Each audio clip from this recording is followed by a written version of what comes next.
Sikia watu wa Mungu, God has created everything, and everything that God has created is living, is alive.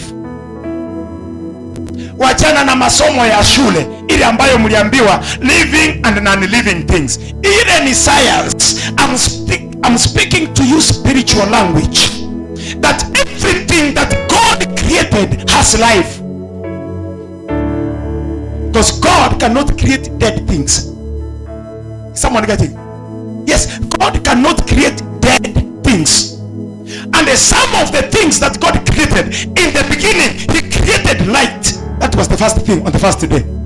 God said, let there be light, and there was light. And God said, oh my God, this is so good. He went to sleep. God created wind. God created, my God,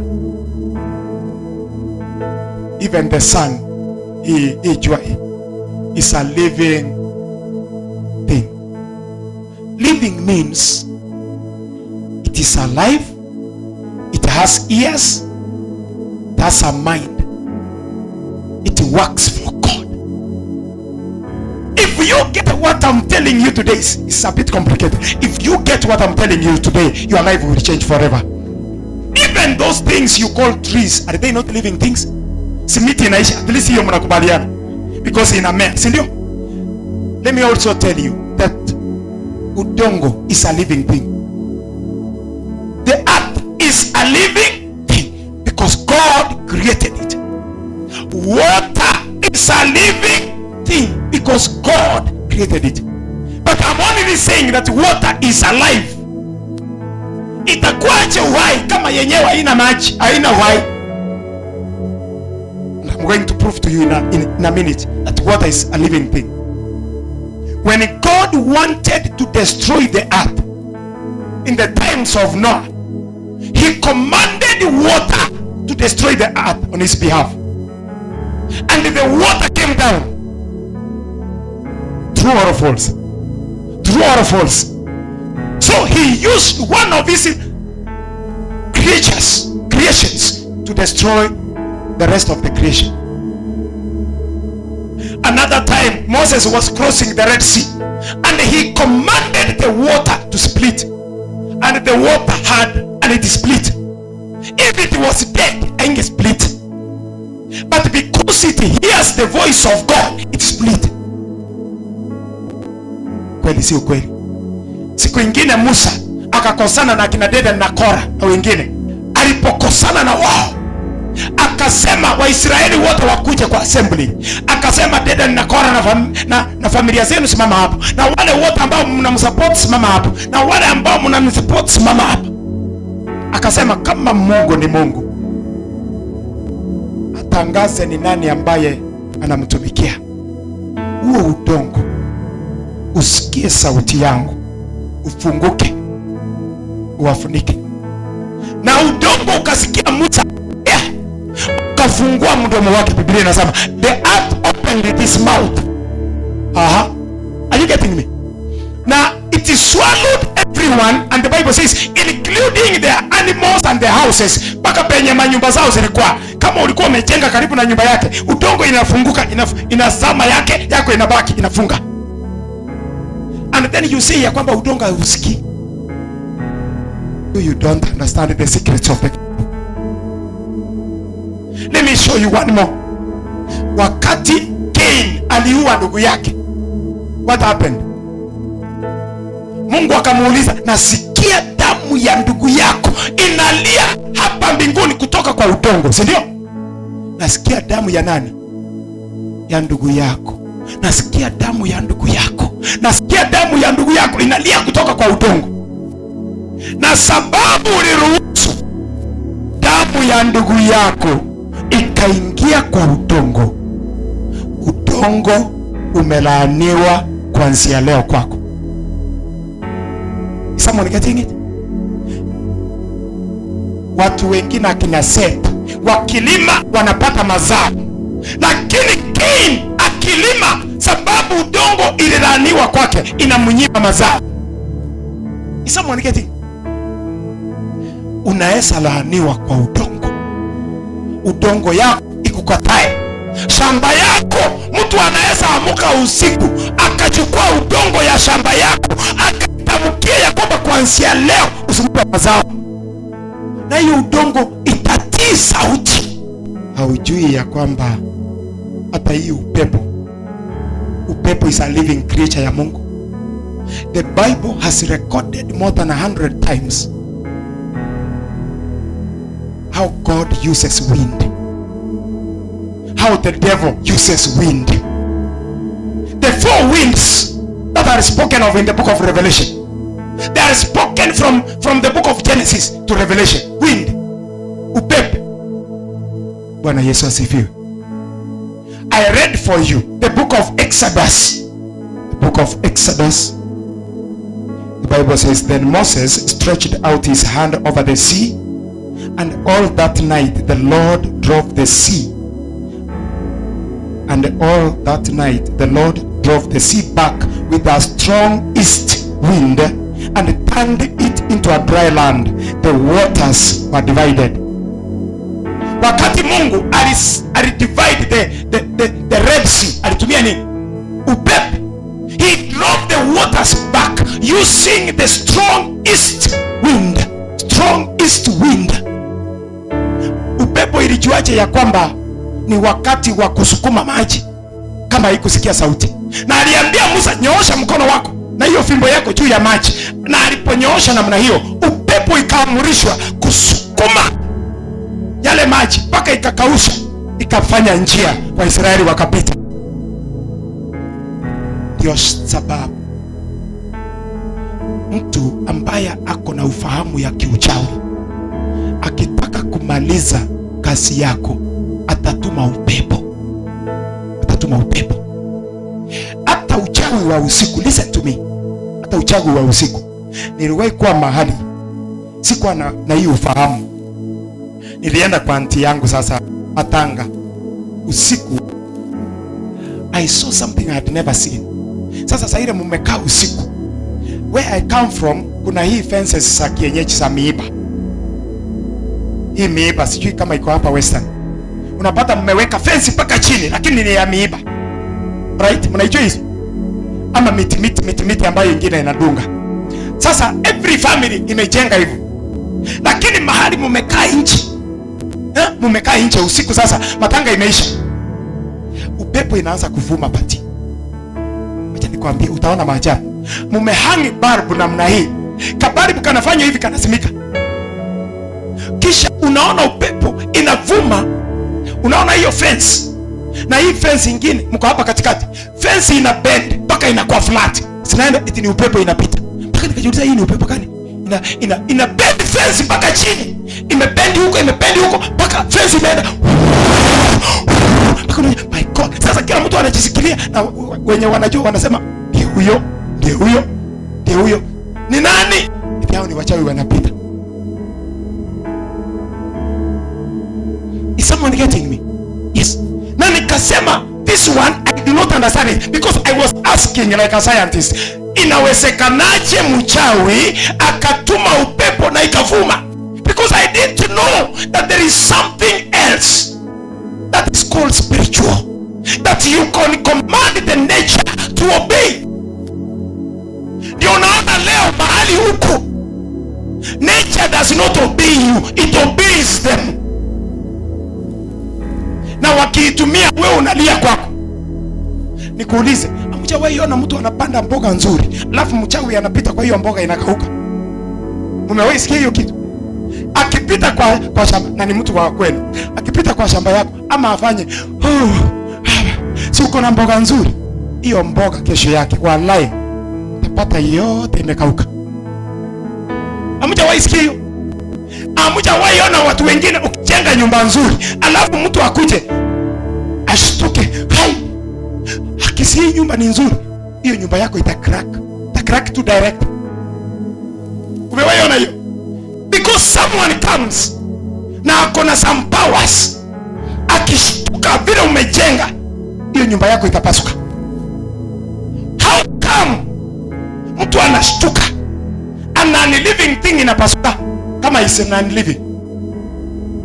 Alafu unalialia hapa sisi Mungu atatupigania tu, sisi Mungu atatupigania tu. Amesema I give you the keys of the kingdom of heaven, and whatever you bind here will be bound, and whatever you loose will be loosed. Sikia watu wa Mungu, siri za kiroho ni lazima ujue. Biblia inasema you have rejected knowledge and so you are dying. And because you have rejected knowledge, I also reject you. That's what the Bible is saying. Knowledge is deep. The secrets of God are deep. Everything that God created is a living. Everything that God created is a living. If you do not command it, someone else will command it against you. Are you getting me? Yes. If you do not command nature. Sasa wewe, acha siku moja Joshua wa Biblia kwa vita, akaona hii vita haiishi, na jioni inakuja. Alifanya nini? Aliambia jua, simama, lazima nimalize hii vita, lazima watu wa Mungu washinde ndio uendelee na safari. Because if the night falls, these ones have an advantage at night and we have an advantage at daytime. So I command you to stand still so that we can win the battle. Na Biblia ina rekodi ya kwamba hiyo kitu haikuwahi fanyika before, and there is no record ya kwamba imewahi fanyika. But listen to me, hiyo siku jua ilisimama for 24 hours extra, imesimama juu until Joshua akafanya nini? Akashinda vita. Swali ni je, jua pia ilisikia? Let's go to Job chapter 1 verse 18. Hapa unapata shetani ameenda mbinguni wakati malaika wa Mungu walikuwa wanakutana. Na Mungu akamuuliza shetani, mbona na wewe unazunguka hapa? Akamwambia I was just walking up and down, kando na kando. Akamwambia ama umeangalia mtumishi wangu Ayubu? Akamwambia Ayubu si ni kwa vile umemlinda, umembariki na mali, ndio sababu anakupenda. Ungemnyima hiyo mali atakuchukia na atakukasi. Mungu akamwambia basi kama unafikiria ni hivyo, enda ukamjaribu Ayubu. Guza kila kitu alicho nacho, lakini usiguze maisha yake. Kisha Biblia inasema ukiangalia verse 12, so Satan went out from the presence of the Lord. Shetani akatoka. Sasa akaenda kujipanga atembelea Ayubu. Inaweza kuwa yale mambo ambayo mnapitia kwa familia yenu yameruhusiwa kujaribu imani yako, lakini wewe utasimama imara kwa imani. You will not fail in your faith. Lakini ni shetani anapewa nafasi kuguza maisha yako. Lakini leo tutafunga njia zake zote kwa jina la Yesu. Tunafunga njia zake zote kwa jina la Yesu. Biblia inasema shetani akatoka pale. Kitu cha kwanza alitafuta wezi wa ng'ombe. Akatuma Sabians, akawaambia nataka mbebe ng'ombe zote za nani? Za Ayubu. Wakaenda mahali mandume zilikuwa zinalima, because Ayubu alikuwa ni mtu tajiri kupindikia in the eastern part of the world. Ng'ombe wengi mandume wanalima, wakaataki wale wafanyikazi, wakaua wote, wakabeba ng'ombe zote. Kamoja kakabaki, kakakimbia kwa Ayubu kumwambia kila kitu kimeisha, mimi tu ndio nimebaki. Sasa ile anaongea, mtu wa pili akakuja akamwambia Ayubu, sikia mzee, tulikuwa tunalinda kondoo na mtu wa Mungu katoka mbinguni ukachoma kondoo zako zote pamoja na wafanyikazi. Mimi tu ndio nimeponea, nimekuja kukwambia. Ni nani alituma moto? So shetani akona uwezo wa kutuma moto kabisa, ikachoma vitu chini. Someone connecting that alituma moto, the fire came down, ikachoma kila kitu. Are you getting it? Kitu ya tatu, mwingine akakuja akamwambia Ayubu, kwani umelala? Eti hapana. Wakati watoto wako vijana 7 walikuwa na sherehe, wakaita madada zao watatu, walikuwa kwa nyumba wakikula na kunywa, kisha upepo ikatoka kwa desert. Upepo ikagonga nyumba yao, ikang'oa makonas, ikawaangukia, wamekufa wote. The desert wind. Desert what? Wind. Hiyo ndio verse 18. Let's read it. In 19, while he was yet speaking, there came another and said, your sons and daughters were eating and drinking wine in their oldest brother's house. Verse 19, and behold, a great wind came across the wilderness and struck the four corners of the house, and it fell upon the young people, and they are dead. And I alone have escaped to tell you. Upepo ilitoka wapi? From the desert, si ndio? How can the devil command the wind of God? Eti upepo ikavumia tu nyumba, ilielekea tu kwa nyumba ya vijana wa Ayubu, ikagonga hiyo nyumba, ikailalisha, wakakufa wote, na ika make sure ya kwamba haitaua wote, itabakisha mmoja ambaye ataenda kuripoti. Listen to me, these creatures of God are living things that can be commanded and can be used against you. This generation, if we cannot wake up and find the secrets of God and use them for the glory of the King of Jehovah, then believe you me, Wakristo tutakuwa on the receiving end. Kila kitu shetani anarusha inatuangukia, kila kitu anarusha inakuangukia. To know that these are the creations of God which the devil can manipulate to come against you. The same udongo yenye Mungu aliumba ndio inatumika kukuroga. Upepo ile ambayo Mungu aliumba ndio inatumika kukuroga. Hii mawe hii Mungu ndiye anajua penye ameifungia, lakini kamchawi hapa kakisema ya kwamba ikuje, itaachiliwa mbio, itakuja hapa, itakugonga, itapiga kila kitu kwako na utatoka na kitu.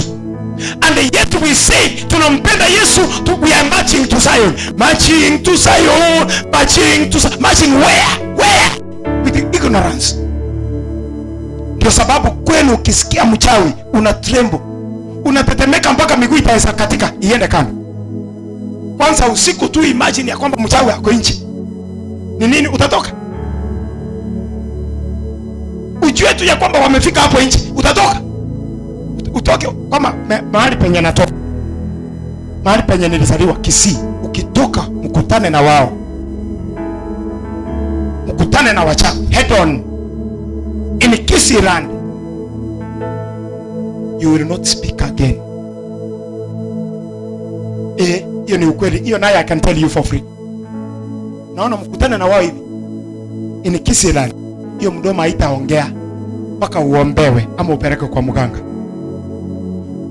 Hiyo mdomo itafunga, watu watakupembeleza, ongea, utaweza andika nilikutana na jirani na fulani na fulani, but you cannot speak. Wanafanya aje? Ndio sababu tunawaogopa, lakini nimekuja nikupea habari njema that their secrets are revealed. We are coming against them by the power of the Most High God. They cannot win where Prophet Ozuru is standing.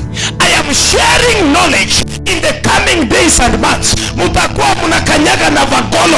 Wachawi wote wana vagolo wanalipuka kwa jina la Yesu.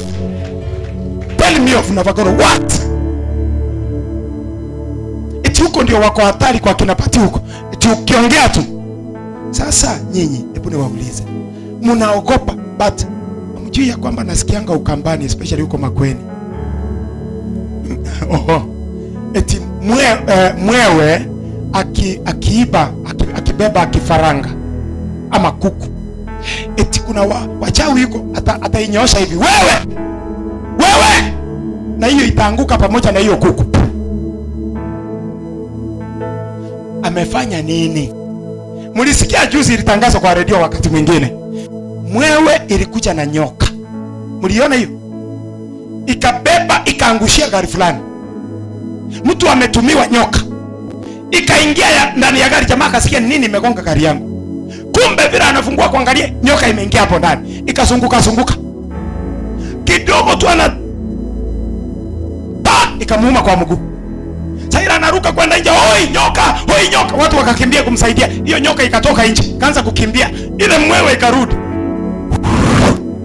kashika ile nyoka ikaenda nayo, na watu wakaangalia imeenda na nyoka. How can you explain that? Wewe ungekaa hapo ungeangalia, zilikuwa kwa TV, wewe ungefanya nini? Listen to me. There are secrets that God has given us. Na ndio sababu unaona Genesis chapter 1 verse 26 and 27 anasema, I give you dominion. I give you dominion over the living things, the birds in the air, the fish in the sea, and all the creatures, living creatures that God has created. That living creatures includes everything I'm saying today. Is someone getting me? Is someone getting me? Yes. And it is my desire and the desire of your Father in heaven that you might grow in the secrets of the kingdom. Even money, sikia watoto wangu, even money, you cannot have money until you master the living creatures of nature. Sikia, jamani, sikia, utaenda bure. You cannot have money until you master the living creatures. There are those winds ambazo zinaleta baraka na pesa. They can blow to your life na pesa itakumwagikia mpaka utashangaa. Now there are those winds zikiblow kwa maisha yako, everything uko nayo inaenda instantly. And today we have come here to tell the devil ya kwamba kila kitu ulichofanya, we are changing it, we are turning it around, we are turning it around. Walifunga familia yenu ya kwamba msifunguliwe milango, mandugu zako wakasoma mpaka leo ni walevi, hakuna mtu ameenda mahali. Wengine wakasoma mpaka leo wanazunguka nyumbani. They cannot find a job because someone went somewhere akafunga familia yenu. Na wewe unasema ni mapenzi ya Mungu tu, ni mapenzi ya Mungu tu. Unatembea in ignorance and so you will die. I have come to take away ignorance from you and tell you that the Lord has given you authority. He has given you dominion. He has given you power.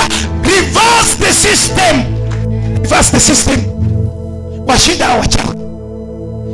Sikujua when I was in Kisii, sikujua ya kwamba utashinda wachawi mpaka nilipoingia Gospel Embassy. Siku moja waligonga kwa nyumba yangu. Nimewaambia mara mingi, tukikula na tukikula wakagonga mpaka ugali ikatoka kwa mdomo yangu.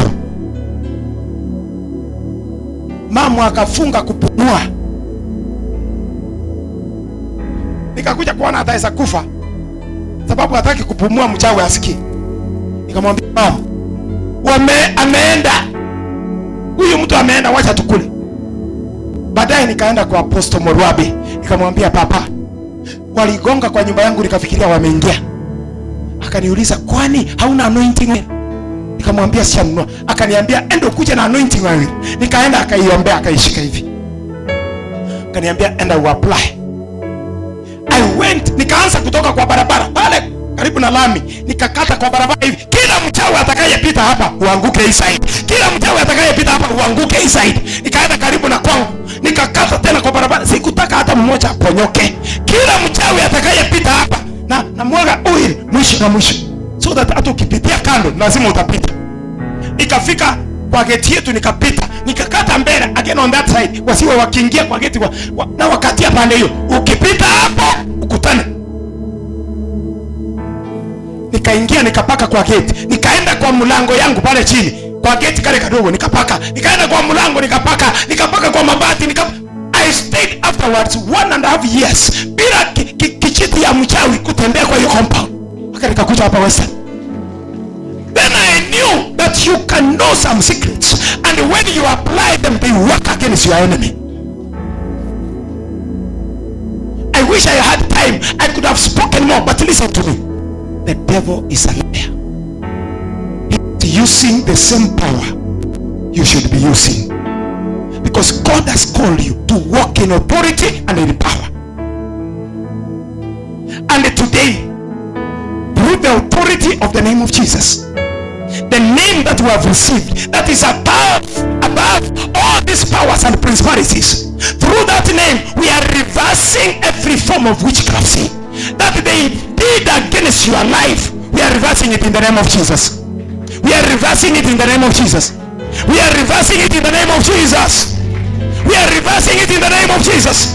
Kila uchawi waliofanya kwa ndoa yako, kila uchawi waliofanya kwenu, we are reversing it now in the name of Jesus. After today utasikia wakiuliza, huyo mtoto alienda kanisa mbaya.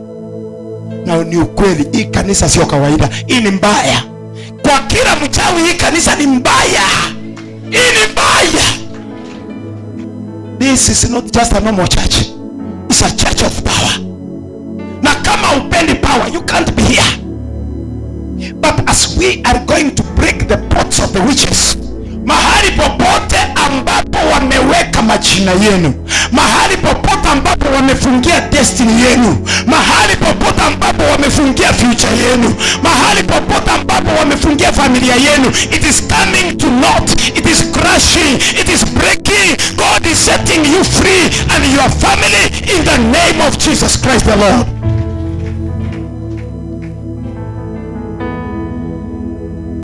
Mungu hawezi akanitoa Kisii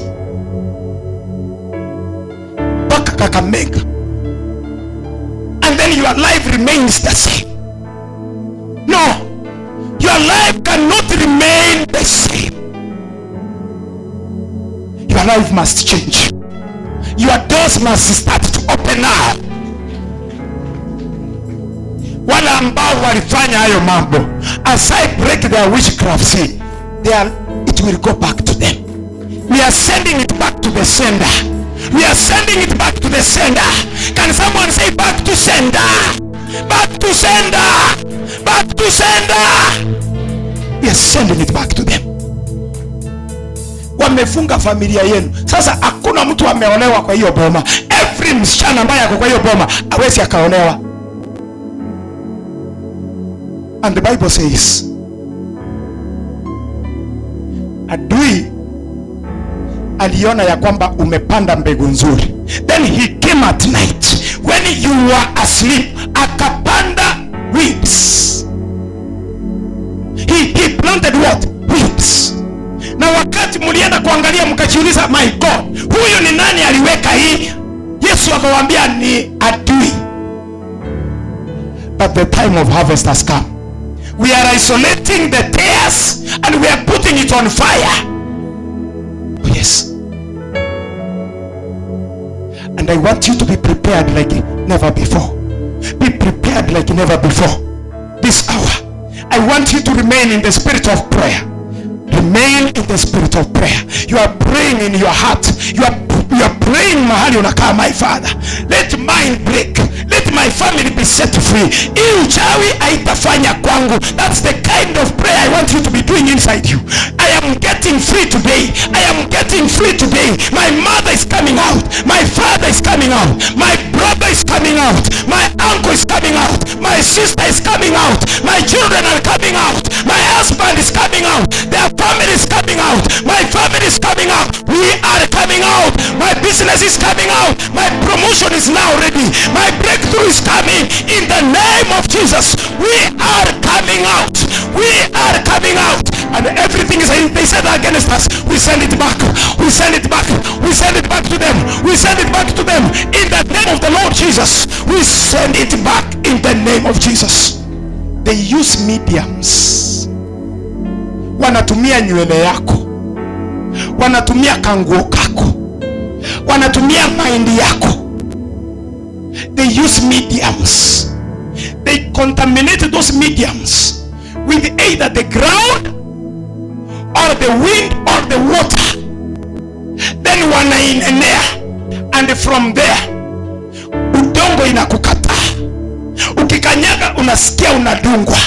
From there hata ukifanya chochote, because all wealth come from the ground. All wealth come from the ground. Now wealth kama inatoka kwa udongo, ikiambiwa ya kwamba usiruhusu udongo ukaingia kwa milima, it is a faithful servant. The ground is a faithful servant. It will not release it. Na Biblia inasema the universe is groaning. When will the children of God manifest so that we can come out of slavery? The ground is groaning. The wind is groaning. When will you come out? Tustumike vibaya na wachawi. Today you are coming out. You are coming out. As your amen comes like thunder, you are coming out. You are coming out. You are coming out. Kuna mambo ambayo kwa maisha yako imekwama leo, lakini baada baada ya siku hii nitakapokugusa na mafuta, hayo mambo yatakuamuka milele kwa jina la Yesu, kwa jina la Yesu. You are receiving victory. Wewe unajua ni watu wangapi sasa hivi mko na madeni hapa?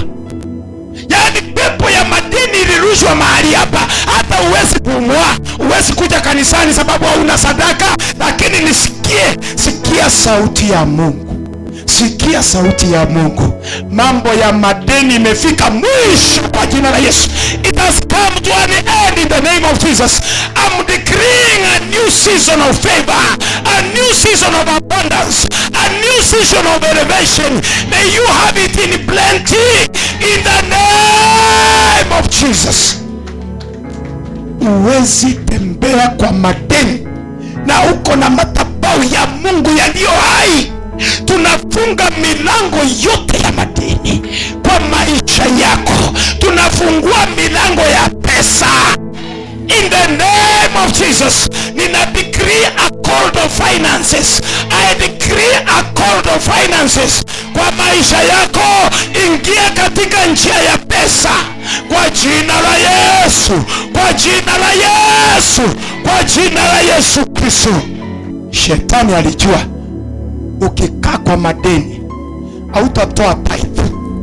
Alijua ukikaa utatoa tithe, na akajua ya kwamba kama hamtatoa tithe kanisa itakwama. Lakini tunataka tumjulishe ya kwamba tumejua ukora yake. We are coming for you now in the name of Jesus. Kila mali yetu ambayo umeshikilia unawachilia sasa kwa jina la Yesu. Wachilia kwa jina la Yesu, wachilia kwa jina la Yesu. Tunatuma moto wa mbinguni, moto wa mbinguni kila mahali pesa yako imefungiwa. I'm sending fire, I'm sending fire, fire, fire, fire, fire, fire, fire, fire.